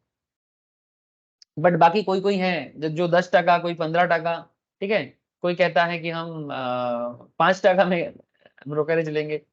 ठीक है, वो ठीक है सर, वो 10 टका, 5 टका, 15 टका is not a big deal. Big deal is the knowledge आपका, आप किस तरह से मार्केट में ट्रेड कर रहे हो और उसके ऊपर बेस करके क्या हिसाब किताब सरकार बाकी डिपार्टमेंट किस तरह से खाता है। बोलो सर, क्लियर है? ये अलग अलग चार्जेस का हिसाब किताब समझ में आया? प्लीज इतना बताओ सर। हाँ सर। चलो, हम लोग एक बढ़िया सा जगह कवर किए। अब आगे टैक्सेशन रिलेटेड यहाँ पर एनआईएसएम क्या कह लेता है थोड़ा सुन लेता हूँ सर। चलो, हमारा जो सेबी का मटेरियल है ये टैक्सेशन के बारे में क्या कहते हैं। Taxation of PL on derivative transactions in securities prior to financial year 5/6 2005-6 से पहले, एक्चुअली सेबी एक्ट उससे पहले नहीं था, सॉरी सेबी एक्ट नहीं, आपका ये डेरिवेटिव वगैरह प्रॉपरली। एनआईएसएम भी तो बाद में आया है, एनआईएसएम भी नहीं था, एनआईएसएम 2006 में आया है, 2006 में। तो क्या कहते हैं कि prior to financial year 2005-6 transactions in derivatives are considered as speculative transactions. ठीक है, स्पेकुलेशन माने जिसको एकदम कंप्लीट तरीके से मतलब जो जुआ कॉन्सेप्ट होता है ना उसको माना जाता था, और considered as speculative transactions for the purpose of determination of tax liability. मैंने टैक्स एंगल से देखा जाए तो ये स्पेकुलेशन के अंदर होता था under the income tax act. This is in view of section 43 subsection 5 of Income Tax Act, which defines speculative transaction as a transactions in which a contract for purchase or sale of any commodity किस किस matter में हो सकता है, चाहे commodity derivative including stock share, ठीक है, ये सभी कॉन्ट्रैक्ट के ऊपर जो भी हिसाब किताब होते हैं उसको स्पेकुलेशन ट्रांजैक्शंस कहा जाता है। एक्चुअली बिजनेस में दो तरह का कॉन्सेप्ट चलता है, एक स्पेकुलेशन ट्रांजैक्शंस और एक होता है नॉन स्पेकुलेशन। तो स्पेकुलेशन माने हम उसको बोलते हैं जिसके फ्यूचर के बारे में हमें कोई प्रॉपर आइडिया नहीं होता, ठीक है, पता नहीं कि कल क्या होगा, उसे स्पेकुलेशन कहते हैं। और नॉन स्पेकुलेशन माने जिसके बारे में एक सर्टेनिटी, जो सर्टेन है उसे नॉन स्पेकुलेशन कहते हैं, जो अनसर्टेन है उसे स्पेकुलेशन बोल सकते हैं। ओके, तो स्पेकुलेशन माने वही अनसर्टेन ट्रांजैक्शन, सर आगे क्या सेटल होगा don't know, but non speculation माने जो सेटलमेंट क्या होगा पता है, इसी चीज के बारे में बोल रहे हैं। तो क्या बताना चाहता है, जिसमें क्या क्या होता था, कॉमोडिटी डेरिवेटिव था, स्टॉक था, शेयर्स था, इस पीरियडिकली और अल्टीमेटली सेटल्ड, पीरियडिकली माने एक पर्टिकुलर पीरियड के बाद, और ultimately settled otherwise than by the actual delivery और ट्रांसफर ऑफ द कमोडिटी और स्टॉक, माने बेसिकली कैश सेटलमेंट ही होता था, उसमें एक्चुअल डिलीवरी ऑफ स्टॉक का कोई जगह नहीं था। जैसे फिर से ये चीज आ गया है कि आजकल हम लोग जानते हैं कि इंडेक्स में कैश सेटल होते हैं, स्टॉक के केस में फिजिकल डिलीवरी सेबी ने वापस मैंडेटरी कर दिया। However such transactions entered into by hedgers, अगर कोई हेजिंग करता है, normally mutual fund companies hedging में बड़ा पॉपुलर है सर, समझ रहे हो सर, हेजिंग करने में म्यूचुअल फंड कंपनीज माहिर होते हैं। क्यों? क्योंकि म्यूचुअल फंड कंपनीज के पास बड़े बड़े लोगों का, मतलब सभी लोगों का, बड़ा छोटा सभी का है, ठीक है, जो म्यूचुअल फंड में पैसा लगा के रखता है वो एसेट मैनेज करते हैं। और जब मार्केट, क्योंकि इक्विटी मार्केट में पैसा ही पैसा कहाँ बनता है, इक्विटी मार्केट में बनता है, और इक्विटी मार्केट सबसे ज्यादा रिस्की भी होता है ना। तो जब मार्केट किसी कारण से इकोनॉमी के अगेंस्ट में जाता है, फेवर में नहीं अगेंस्ट में जाता है, तब हेजिंग का जरूरत पड़ता है। तो इसमें म्यूचुअल फंड्स हेजिंग करता है। अच्छा, इंडिविजुअल लोग भी हेजिंग कर सकता है। हेजिंग के बारे में मैं स्पेशल डिस्कशन फ्यूचर की क्लास में करके रखा, मैं फिर करूंगा, ठीक है। फ्यूचर मार्केट जब मैं पढ़ाता हूँ ना, उसी टाइम पे हेजिंग के बारे में चर्चा हो जाता है सर, तो वापस कर लूंगा, कोई बात नहीं। बट फिलहाल इतना जानो कि जो हेजर्स होते हैं, जो स्टॉक एक्सचेंज मेंबर्स होते हैं, इन कोर्स ऑफ जॉबिंग और आर्बिट्रेज, आर्बिट्रेज माने ये भी एक तरह का मार्केट कॉन्सेप्ट है, जो बेसिकली दो एक्सचेंज के बीच में जो डिफरेंस होते हैं ना, उसके ऊपर काम करते हैं। इसके ऊपर स्पेशल एक सेबी का काम चलता है, इसको आर्बिट्रेज बोलते हैं। मैंने ऐसे करते हैं कि बीएसई में बाई करो, एनएसई में सेल करो, थोड़ा बहुत डिफरेंस रहता है हमेशा। कोई भी शेयर का दाम आप बीएसई में एक दाम में पाओगे, एनएसई में दूसरे दाम में पाओगे। तो एक एक्सचेंज में बाई करके दूसरे एक्सचेंज में सेल करके उसका जो बैलेंस है ना, उसके ऊपर बेस करके इनकम करना, इसको कहते हैं आर्बिट्रेज। मैं डिटेल चर्चा कभी आर्बिट्रेज के बारे में कर लूंगा आपके साथ, बट आपको मैं दिखा सकता हूँ कि शेयर का दाम हो, गोल्ड का प्राइस हो, ठीक है, गोल्ड मानो इंडियन मार्केट में गोल्ड का प्राइस कम दाम है, सिंगापुर मार्केट में ज्यादा है, या फिर वाइस वर्सा, तो उसके ऊपर बेस करके आर्बिट्रेज ट्रांजैक्शंस हो जाता है। ये जैसे देख सकते हैं आप, ये तो फ्यूचर एंड डेरिवेटिव का बात अगर करूं ऑप्शंस का, तो आपको निफ्टी में ही करना पड़ेगा। बट अगर आप नॉर्मल शेयर के बारे में सोचो ना, तो आप यहाँ पर बीएसई एनएसई कोई भी एक ऑप्शन देखोगे आप बीएसई में खरीदो तो आपका दाम बता रहे 461915.95, और आप एनएसई में करोगे ना, तो यहाँ पर देखो 15 पैसा का डिफरेंस है, 15 पैसा 20 पैसा, क्योंकि देखो ये 80 पैसा दिखा रहा है, ये 95 पैसा दिखा रहा है। तो इसके डिफरेंस में भी ना मार्केट में एक आर्बिट्रेज कॉन्सेप्ट चलता है। कैसे काम करता है नहीं करता है इसमें फिलहाल तो बात नहीं कर सकता, बट आगे आगे आपको मैं आर्बिट्रेज का कॉन्सेप्ट कैसे काम करता है कभी बताऊंगा सर, ठीक है। तो यहाँ पर वही arbitrage activity were specifically excluded from the purview of the definition of speculative transactions, यानी बेसिकली जो लोग बिजनेस पर्पस में काम करते हैं, जैसे कि एक्सचेंज मेंबर, ठीक है, जैसे कि हेजर्स, ठीक है, स्टॉक एक्सचेंज मेंबर्स जो भी होते हैं, इनके लिए ये स्पेकुलेशन नहीं है, इनके लिए स्पेकुलेशन नहीं, इनके लिए एक प्योरली बिजनेस मॉडल है। In view of the above provisions, most of the transactions entered into in derivatives by investors and traders are considered as speculative transaction. जो investors करते हैं, जो trader करते हैं, उसे speculation माना जाता है, because they don't know what will be in the future. The tax provisions provided for differential treatment with respect to set off and carry forward of loss on such transaction. इसके ऊपर actually income tax में एक topic होते हैं sir, set of and carry forward of losses, तो जिसमें normally capital gain का loss capital gain के साथ एडजस्ट कर सकता है। दूसरे इनकम जैसे क्या होते हैं ना, सैलरी, पीजीबीपी, बहुत सारा हेड्स ऑफ इनकम होते हैं। तो किस इनकम के साथ किस इनकम को एडजस्ट किया जा सकता है, किसका लॉस को किसके इनकम के साथ एडजस्ट कर सकते हैं। इसमें हेड्स के अंदर भी होता है, एक होता है इंट्रा हेड, एक होता है इंटर हेड। ठीक है, इंट्रा हेड माने सेम हेड के अंदर एडजस्टमेंट। जैसे कैपिटल गेन में ये सब कैपिटल गेन हो सकता है या स्पेकुलेशन हो सकता है, तो कैपिटल गेन के साथ कैपिटल लॉस का एडजस्टमेंट हो सकता है।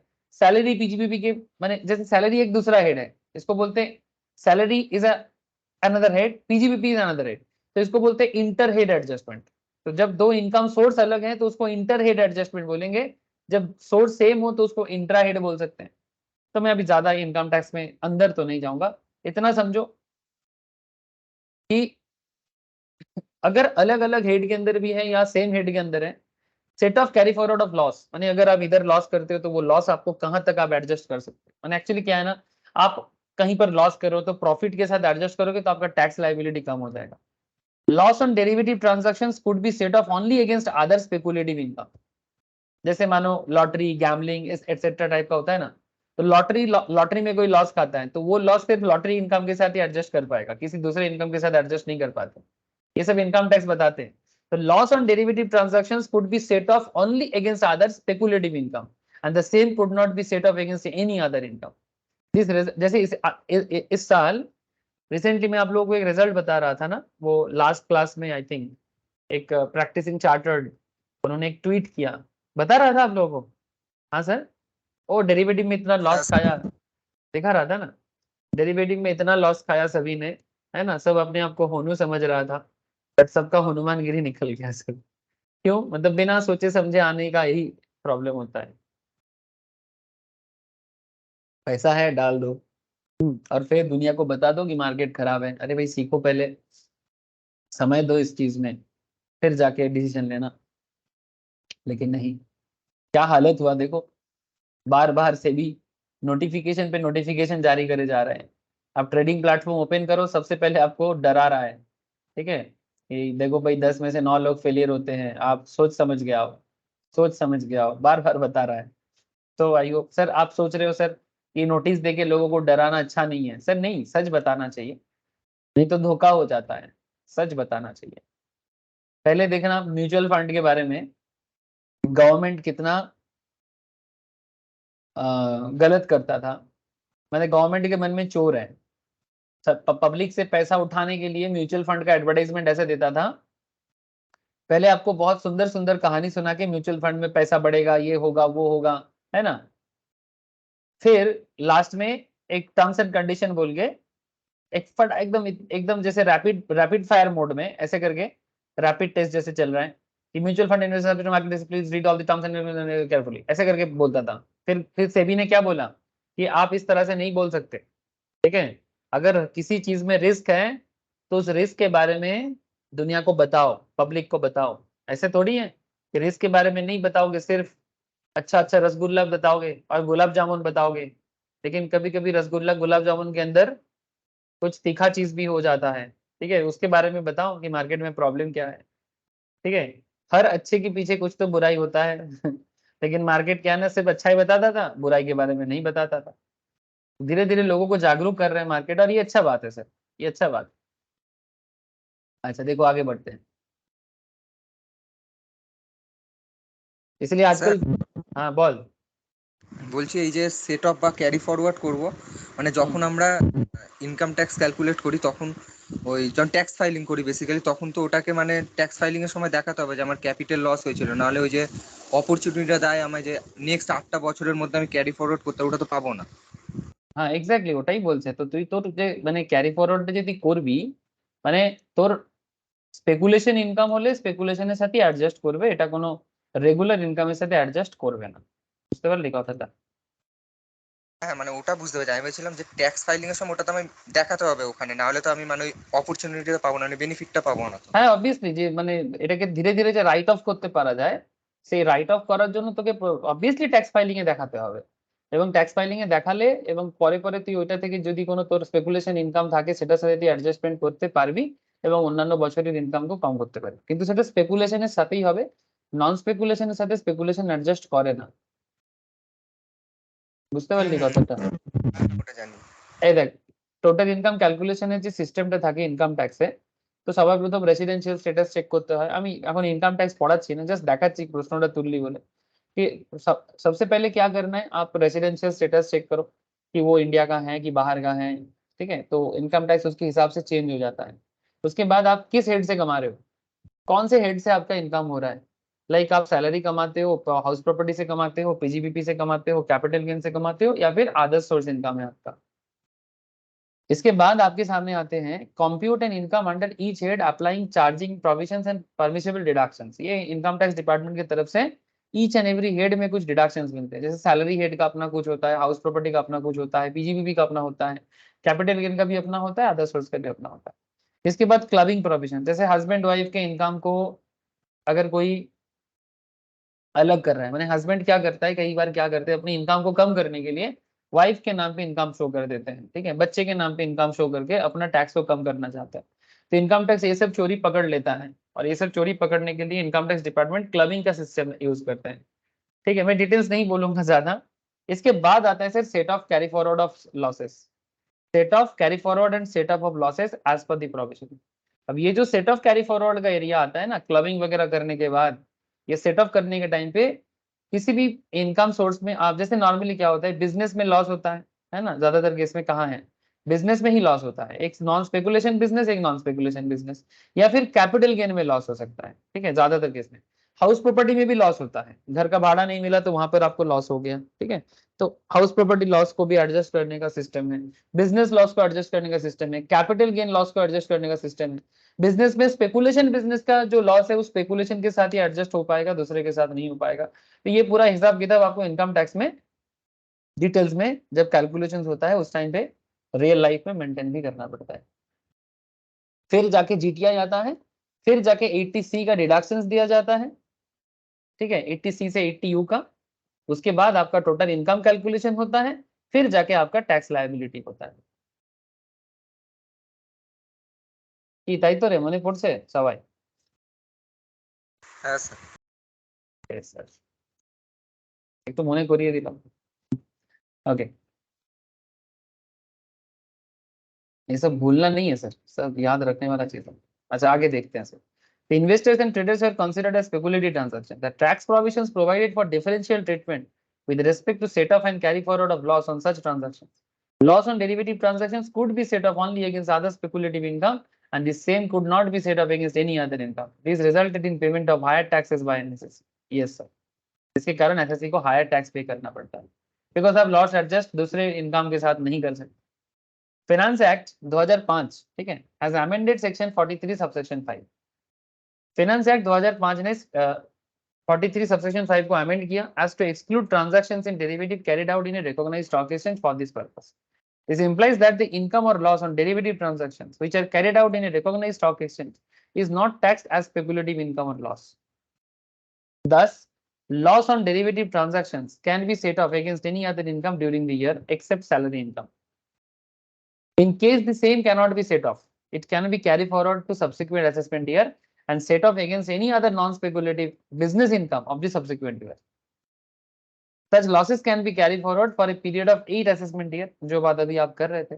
It may also be noted that security transaction tax paid on such transactions is eligible as deduction under Income Tax Act 1961. ये एक्चुअली कैपिटल गेन में भी कुछ कैलकुलेशंस हो जाते हैं और कुछ पीजीपी में, तो ये बाद में अमेंड किया गया और अमेंड करके चीजों को थोड़ा सा नॉर्मल किया गया। बट अभी भी आपका जो करंट भी ऐसा ही है कि आप डेरिवेटिव इनकम जो भी है वो स्पेकुलेशंस के अंदर ही काउंट हो जाता है और उसको एडजस्ट करना पॉसिबल नहीं है। तो ये कुछ তার समय মানে দাদা শুধু হ্যালো बोलो, हाँ बोल बोल। তার মানে শুধু তোমার স্যালারি ইনকামের সাথে ওটা সেট আপ হবে না, বাকি সবকিছুর সাথে হয়ে যাবে। বাকির সাথে হতে পারে কিন্তু এটাতে আবার সময়ের সাথে সাথে অ্যাডজাস্টমেন্ট এসছে। বেসিক্যালি যখনই speculation derivative loss normally adjust করে না কারোর সাথে, নরমালি অ্যাডজাস্ট করে না, বাট ফাইন্যান্স অ্যাক্ট 2005-এ এটা একটা অ্যামেন্ডমেন্ট এসেছিল ठीक है, so as to exclude transaction derivative carried out in recognized stock exchange for this purpose implies that income or loss on derivative transactions which are carried out in a recognized stock exchange is not taxed as speculative income or loss. Thus loss on derivative transactions can be set off against any other income during the year except salary income. ठीक है, ये एक amendment आया था और STT को minus करने का मौका दिया गया था, एसटीटी को माइनस करने का मौका दिया गया। ये थोड़ा इतिहास में चलता रहता है सर, फिर इसमें और बाद में चेंजेस आया, बट मैं आपको रिसेंट बात कर रहा हूँ कि स्पेकुलेशन इनकम के साथ नॉर्मली कभी भी एडजस्टमेंट नहीं करने देता है, बट फिर भी रूल्स के समय के साथ साथ थोड़ा सा चेंजेस किया गया है। अगर आपको राइट ऑफ करना भी है तो आप 8 असेसमेंट ईयर तक आपका जो भी हिसाब है उसको आप एडजस्ट कर सकते हो। इसके लिए ना एक काम करेंगे सर, इनकम टैक्स में ना कुछ कैलकुलेशन कर देंगे, ठीक है। मैं देखता हूँ मेरा कैपिटल गेन का चैप्टर जब आएगा या पीजीबीपी में अभी चल रहा हूँ मैं, ये टॉपिक चर्चा हो सकता है, ठीक है। तो अगर ये चर्चा होगा ना तो मैं कोशिश करूंगा कि आप लोगों को याद करके बोलूँ कि सर इसमें एक टैक्स का कैलकुलेशन करेंगे, आप लोग ज्वाइन कर लेना, तो फिर मुझे समझाने में थोड़ा ईजी रहेगा। और अगर बाई चांस नहीं मैं भूल जाऊँ तो मैं आप लोगों को ना वो वाला क्लास शेयर कर दूंगा, ठीक है। मैं करवाऊंगा सर, शेयर मार्केट रिलेटेड ये स्पेकुलेशन इनकम का क्या होता है नहीं होता है, इसका एक पूरा कैलकुलेशन दिखा देंगे तो आप लोगों को सुविधा हो जाएगी, ठीक है। बाकी ये बेसिकली इतिहास है, ठीक है, कि कब से ये टैक्स सिस्टम चालू हुआ है नहीं हुआ है, ये मैं आपके साथ एक बार डिस्कशन कर दिया। बाकी मैं क्वेश्चन करवा देंगे से आपको अच्छा रहेगा, ठीक है। बेसिकली वो इनकम टैक्स का डिस्कशन है, बट फिर भी क्योंकि इनकम टैक्स का भी क्लास चलता है सर, तो मैं वहां पर कुछ कैलकुलेशन अगर मुझे मिल जाता है और मैं रिसेंटली कराऊंगा, तो अगर मैं कराता हूँ ना तो मैं आप लोगों से डिस्कस कर लूंगा। बाकी रिसेंट रेट मैं आपको बता दिया, हो सकता है कि यहाँ पर रेट कुछ रेट मिसिंग है एसटीटी का, एसटीटी रिलेटेड कुछ रेट यहाँ पर मिसिंग हो सकता है, बट मैंने आपको बता दिया सर एसटीटी का क्या करंट हिसाब किताब चल रहा है, बस अब तो कुछ नहीं है। और एसटीटी रिलेटेड हम लोग डिटेल्स में ही पढ़ लिए। अच्छा, मैं आप लोगों को एक छोटा सा रिकमेंडेशन कर रहा हूँ सर, लास्ट क्लास हम लोगों ने सर जर्नल एंट्रीज के ऊपर थोड़ा बातचीत किया था, याद है सबको? अरे हाँ सर। जितना जर्नल जरूरत था इस पर्टिकुलर टॉपिक के लिए एनफ है सर। अकाउंट्स का क्लास तो ये है नहीं कि मैं आपको और भी अकाउंटिंग ट्रीटमेंट कराऊं, नॉट नेसेसरी सर, बट जितना अकाउंटिंग ट्रीटमेंट का जरूरत था, ठीक है, उसके ऊपर डिस्कशन हो चुका है। रिकमेंडेशन नहीं है कि आप लोग एक बार घर पे अच्छे से जितना सा है उतना सा पढ़ के रखो, डेबिट क्रेडिट का क्या हिसाब होता है थोड़ा नॉलेज रखो। इधर आपको ना कुछ थ्योरेटिकल अकाउंटिंग ट्रांजैक्शंस के ऊपर कुछ थ्योरेटिकल सेटलमेंट के बारे में बात किया है, ठीक है। ऐसे मैं आपको कुछ पढ़ के सुनाता हूँ, बट एक बस एक ही है कि आपको ना घर पे मैं थोड़ा सा बोलूंगा कि आप एक बार गो थ्रू करके रखें। मैं बताता हूँ क्या क्या चीज मैं बोल रहा हूँ, मैं बताता हूँ।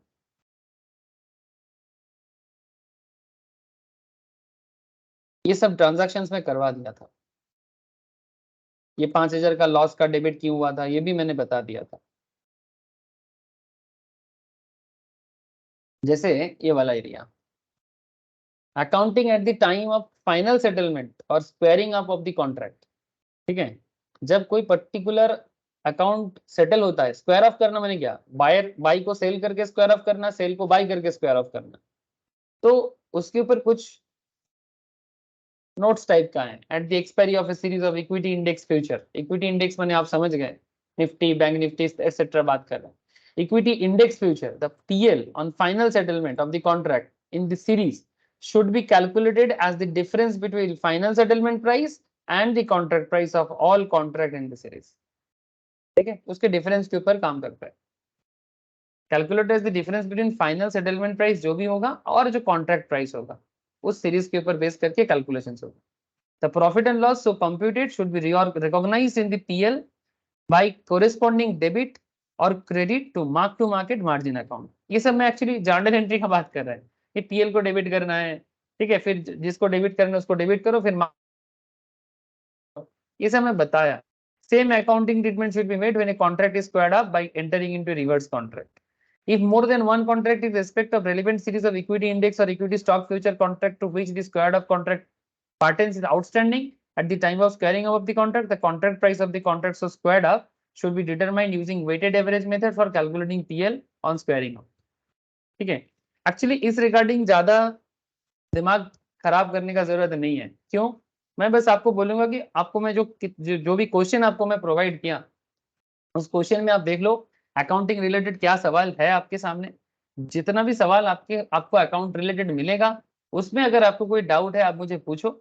बाकी अकाउंट्स में ये जर्नल एंट्री के ऊपर बेस करके ना ये पूरा थ्योरी को यहाँ पर एक्सप्लेन किया गया है और कुछ नहीं है। जैसे accounting in case of default, मैं आपको एक छोटा सा चीज और बताता हूँ। जब कोई क्लाइंट डिफॉल्ट करता है कि क्लाइंट को पेमेंट करना था पर उसने पेमेंट नहीं किया, so when a client default in making payment in respect of daily settlement, the contract is closed out. Contract तब क्लोज्ड आउट किया जाएगा। The amount not paid in by the client is adjusted against the initial margin. जो amount वो पे नहीं करेगा वो उसके इनिशियल मार्जिन से एडजस्ट कर लेंगे। Excess margin if any is released and shortfall if any will be payable by the client. अगर कुछ एक्सेस है तो वो मार्केट उसको वापस कर देगा, माने ब्रोकिंग फर्म की तरफ से उनको वापस मिल जाएगा। अगर कोई शॉर्टफॉल होगा तो क्लाइंट को देना पड़ेगा। The accounting treatment in this regard will be same as explained earlier. जो मैं आपको पहले भी बोल दिया था लास्ट क्लास में कि जब कोई अमाउंट डालता है तो क्या होता है, जब उसको रिवर्स करता है, जब मतलब एक्सचेंज जब आपका पैसा रिलीज कर देता है, जब मार्जिन को रिलीज कर देता है तब उसका क्या एंट्री होता है, इसका भी हम लोग बात कर चुके हैं। The amount of PL on the contract so closed out should be calculated and recognised in the PL account in the manner described earlier. जो पहले ही बात हो चुका है, इसी बात को घुमा फिरा के एक ही मतलब घुमा फिरा के उसी चीज को डिस्कस किया है। तो मेरा দাদা, एक ही सर, हाँ बोल बोल बोल बोल। বলছি আগে যে পয়েন্টটা করালে না এক্ষুনি যেটা করালে, আর ওখানে ক্লোজ আউট লেখা ছিল, ওখানে যদি ক্যান্সেল লেখা থাকতো তাহলে মানে ডিফারেন্সটা কি সেটাই বলছি। ক্যান্সেল মানে তো কন্ট্রাক্টটাই ক্যান্সেল হয়ে যাবে। ক্লোজ আউট মানে বেসিক্যালি মানে যা সিচুয়েশনস হবে ওটাকে মানে অ্যাকাউন্টটাকে ক্লোজ করে দেওয়া, মানে কি যদি বায়ার থাকে সেটাকে সেল করে দিয়ে হিসাবটাকেই বন্ধ করে দেবে। আর ক্যান্সেল মানে তো কন্ট্রাক্টটাই ক্যান্সেল হয়ে যাবে, মানে কন্ট্রাক্ট কিছুই হবে না। মানে ক্যান্সেল করা ওরকম তো একটা কোশ্চেন ছিল দাদা, ওই কোশ্চেনে ক্যান্সেলও ছিল ক্লোজ আউটও ছিল। ক্লোজ আচ্ছা আউটটা অ্যান্সার ছিল, তো মানে এইটাই ছিল কোশ্চেনটা আর কি, যেটা পয়েন্টটা করালে। তো আচ্ছা ওই কি আমি ছিল সে আমি কোশ্চেনটা? ক্যান্সেল করেছিলাম। তো সেটা ওই ঠিক যেটা হয়েছিল প্রথম না? পয়েন্টটা করালে না, যেটা হুম হুম পয়েন্টটা হুম প্রথমে করালো ওই পয়েন্টটাই কোশ্চেন এসেছিল। হুম এবার ওর মধ্যে আমি ক্যান্সেল করেছিলাম, কিন্তু ওটা মানে ক্লোজ আউটই হবে। এবার আমি ডিফারেন্সটা বুঝতে পারছিলাম না বলে শুনলাম। আচ্ছা ওটাই বলছি আমি তোকে, ক্যান্সেল মানে অ্যাকচুয়ালি কন্ট্রাক্টটাই ক্যান্সেল ক্যান্সেল, হয়ে যাবে। হ্যালো, হ্যাঁ বল বল। ক্যান্সেল মানে তো তুমি ধরো যে অর্ডারটা, মানে তুমি ধরো ইনিশিয়াল মার্জিন পেমেন্ট না করলে, তাহলে হ্যাঁ বেসিক্যালি ওই কন্ট্রাক্টটা ক্যান্সেল কি করে হবে? ও তো অলরেডি শর্টিং করুক বা বাইং করুক, লং এ অলরেডি তো একটা পজিশন নিয়ে রেখে দিয়েছে। হ্যাঁ তাহলে সেটাই ওটাকে, সেটাই, হ্যাঁ হ্যাঁ, ওটা তাহলে ওটা ক্লোজ হবে। ক্যান্সেল হবে না, ওটা ক্লোজ আউট হবে, মানে ওটা স্কোয়ার অফ ক্লোজ আউট হবে, হ্যাঁ ওটা ক্লোজ হবে। বুঝে গেছে বিশ্ব, বুঝে গেছে বিশ্ব, বুঝে গেছিস তো? হ্যাঁ মানে দাদা বুঝেছি। ও সুমিত কি বলছে কি আমি তো অলরেডি একটা পজিশনে আছি, তাহলে ওটা তো আমার অলরেডি এক্সিকিউট হয়ে আছে, একটা ওপেনে আছে, তাহলে ওটা একটা ক্যান্সেল তো হতে পারে না, ওটা ক্লোজ করা হবে, এটাই বলছে। আচ্ছা, এই রাইটটা কার কাছে থাকে? ক্লিয়ারিং মেম্বার না সেবি না স্টক এক্সচেঞ্জ? নর্মালি এই রাইটটা একদম যদি টপ অথরিটির সাথে ক্লিয়ারিং কর্পোরেশন, ঠিক আছে, সেবি এই কাজগুলো করে না, ঠিক আছে, সেবি এই কাজ করে না কিন্তু, মেনলি ক্লিয়ারিং কর্পোরেশন আর এক্সচেঞ্জ। ক্লিয়ারিং কর্পোরেশনের কাছে মানে সব কাজ থাকে, মেন ঠিক আছে, ডিউটি গুলো। মানে সমস্ত জিনিসের হায়ার অথরিটি হচ্ছে ক্লিয়ারিং কর্পোরেশন আর মিডিয়েটর হিসেবে কাজ করে এক্সচেঞ্জ। সেবি নিশ্চয়ই এই কাজ করবে না, তাই না সুমিত? মানে সেবি অ্যাকচুয়ালি ওভারঅল সিস্টেমটাকে দেখে, সেবি এই সব ভেতরের ছোট ছোট ম্যাটার নিয়ে পড়ে থাকবে না, সেটা সম্ভব নয়, সেবির অথরিটিটা বোঝ। আর exchange mainly day to day transaction settlement করার কাজগুলো সেবি মানে এক্সচেঞ্জের থাকে, বিএসসি বা এনএসসি থাকে। আর পুরো কনসেপ্টটাকে অ্যাকচুয়ালি অপারেট করে কিন্তু ক্লিয়ারিং কর্পোরেশন। এবং তার সাথে ক্লিয়ারিং মেম্বার কারা? Clearing member is like broking firm, এগুলোই তো ক্লিয়ারিং মেম্বার, ব্যাংক, ঠিক আছে, এরাই এই কাজগুলো করছে ওদের থ্রুতে। একবার না এই যে পয়েন্ট গুলো পরপর আছে এগুলোকে একটুখানি না রিড করবি, জাস্ট একটু রিড আউট করবি, ঠিক আছে? যদি কোনো সমস্যা থাকে আমায় বলবি, আমি নেক্সট দিন বলে দেবো, ঠিক আছে? বাট আমার মনে হয় না খুব একটা অসুবিধা হবে, বাট তবু যদি কোনো অসুবিধা মনে হয় আমি বলবি, আমি নেক্সট ক্লাসে ডিসকাস করবো। এই থিওরিটিক্যাল পার্টটা অ্যাকাউন্টস রিলেটেড কি কি অ্যাডজাস্টমেন্ট হতে পারে তার একটা মানে থ্রু থ্রু করে একটা দিয়েছে, লিখেছে, সেলারের কি হবে তার ডিসক্লোজার দিয়েছে, ঠিক আছে? জাস্ট একবার গো থ্রু করে রাখবি, যদি কোনো অসুবিধা মনে হয় আচ্ছা আমি সেরকম হলে বলেই দেবো কালকের ক্লাসে, ঠিক আছে? না পড়লে পড়বি, না পড়লে না পড়বি, আমি নেক্সট ক্লাসে বলে দেবো। আজকে আমি এতটাই রাখবো, বাকি ডিসকাশন কালকে করছি। কালকে লাস্ট NISM এর স্টাডি ম্যাট থেকে লাস্ট একটা ডিসকাশন আছে, that is sales practice and investor protection service. বাস এটা হয়ে গেলে আমার ওভারঅল সিলেবাস কমপ্লিট হয়ে যাবে, ঠিক আছে? এরপর আমি বেসিক করাবো, আর ওদিকে স্ট্র্যাটেজি যাদের হয়ে গেছে তারা স্ট্র্যাটেজি করবে, যাদের হয়নি তারাও করতে পারে, ঠিক আছে? তো এইটা হবে আমার নেক্সট কাজ। তো এই লাস্ট একটা টপিক আছে সেলস প্র্যাকটিসের উপরে, ওটা আমি নেক্সট দিন ধরবো, আই থিঙ্ক কালকেই ধরবো। আর যদি এই টপিকের যে অ্যাকাউন্টিং রিলেটেড ট্রানজাকশন গুলো আছে না, তাহলে ট্রানজাকশন ঠিক নয়, অ্যাকাউন্টিং রিলেটেড যে কিছু ডিটেলস আছে সেগুলো আমি একবার ডিসকাস করে দেবো, ঠিক আছে? আজকে তাহলে এতটাই রাখি। স্যার আমি একটা কালকে প্রশ্ন দিয়েছিলাম গ্রুপে, আচ্ছা কি প্রশ্ন দিয়েছিলে বাবু? among the following options in which future contract the contract cannot be used as means to acquire the underlying assets, এখানে অপশন ছিল copper, gold, individual securities, stock index. আপনি একবার আচ্ছা, দেখে নিন individual গ্রুপটা। আচ্ছা শোন না, আমি একটু পরে দেখছি, অ্যাকচুয়ালি ম্যাম এই কম্পিউটারটাতে ক্লাস নেবে, আমি ঠিক একটু আছে, ম্যামকে ল্যাপটপটা ছাড়ছি। তোরা গ্রুপে আমাকে জিজ্ঞাসা কর একবার, আমি ইন্ডিভিজুয়াল মানে সিকিউরিটি আছে। আমি দেখে বলছি, আমি এক্ষুনি দেখে বলছি। এই ল্যাপটপটা খালি ম্যামকে একটু ছাড়বো আমি, ওকে? ওকে ওকে স্যার, ঠিক আছে, হ্যাঁ হ্যাঁ, ব্যাস।